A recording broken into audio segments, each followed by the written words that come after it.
जब सृष्टि की रचना की गई थी तो उस समय प्रजापति भगवान विष्णु ने सारे सुखी से रहने के लिए भी उपदेश दिया गया। और किस प्रकार से आप सुखी रह पाएंगे, क्योंकि जब सृष्टि के प्रारंभ में, जब सृष्टि कुछ भी नहीं थी, श्रीमद् भागवतम में बताया गया है कि इससे पहले कोई भी नहीं था, सिर्फ भगवान ही थे, नारायण। उसके बाद में फिर खत्म होने के बाद भी बचे रहे भगवान श्री नारायण, और उसके बाद में फिर अभी भी भगवान ही है। तो तीनों अवस्था में, तीनों समय में भगवान ही रहते हैं। उसके बाद में फिर ऐसा कुछ नास्तिक ऐसा नहीं कि अभी भगवान के सामने दिख नहीं रहे तो भगवान बोलते भगवान नहीं है। भगवान है, सारे नष्ट हो जाने के बाद भी बचे रहते हैं भगवान ही। भगवत गीता में एक श्लोक है, अव्यक्त आदि भूतानि व्यक्त मध्यानि भारत। अव्यक्त, इस सृष्टि जब अव्यक्त हो जाते हैं तो फिर व्यक्त आदि भूतानि, फिर प्रकट होता है, अप्रकट, प्रकट, फिर अप्रकट। तो जब सृष्टि जब प्रकट हुई थी, रचना की गई थी, तो सहयज्ञ प्रजा सृष्टि, पुरोवाचा प्रजापति, सहयज्ञ प्रजापति। जब सहयज्ञ प्रजापति को जब सृष्टि रचा किया गया था, मनुष्यों का, देवताओं को, सारे अनेक प्रकार के जीवात्माओं को इस सृष्टि में प्रवेश किया था, तो उस समय भगवान ने भी बताया था कि सुखी कैसे रह सकते हो।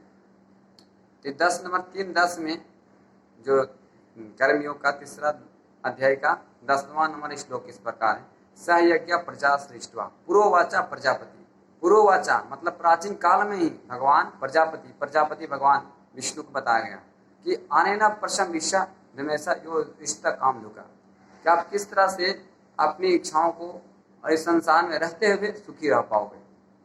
कुछ लोग, बहुत से ऐसे लोग आपको संसार में मिलेंगे कि उनको पता ही नहीं है कि सुख शांति के जीवन कैसे मिलेगा, सिर्फ संघर्ष करते जा रहे हैं। क्योंकि बताते हैं भगवान कि मोह माया में फंसे हुए हैं संसार पूरे तरह से, वो समझ नहीं पाते हैं। जैसे एक अंधेरा कमरे में बंद कर दिया जाए तो बाहर निकलने की रास्ता कैसे मालूम चलेगा, जब तक वो बाहर के आदमी लाइट न जलाएं और दरवाजा न दिखाएं तब तक वो बाहर निकल ही नहीं पाएगा। इसी प्रकार से भौतिक जगत अंधकारमय बताया गया शास्त्रों में।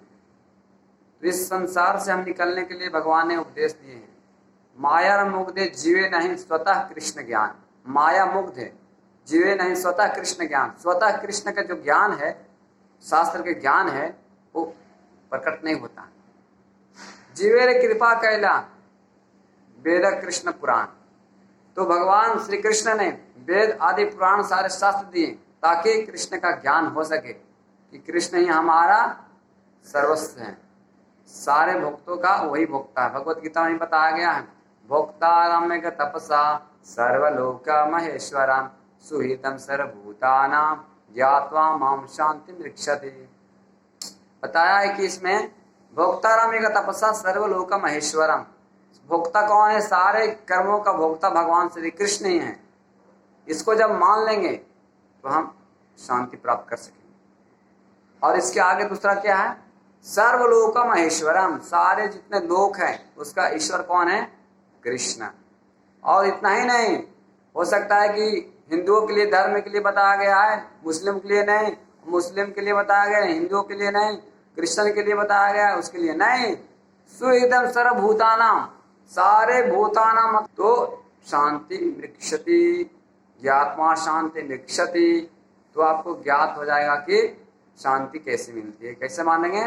भोक्ता भगवान श्री कृष्ण ही है और सारे लोगों के ईश्वर वही है और हमारा सुहृद है, तो हम शांति प्राप्त कर सकते हैं। इसीलिए सृष्टि करने के बाद सहयज्ञ प्रजा सृष्टि पुरोवाचा प्रजापति अनैन प्रशम विशद हमेशा इष्ट काम दुखा।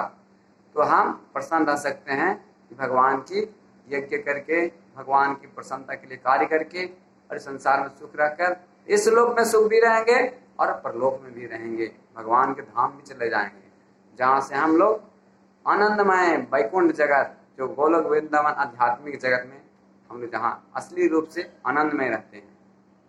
इस प्रकार से हम चेतना को बनाइए, भगवान के बारे में सुनिए, भगवान के नामों का जप कीजिए और अपने जीवन को सफल बनाइए।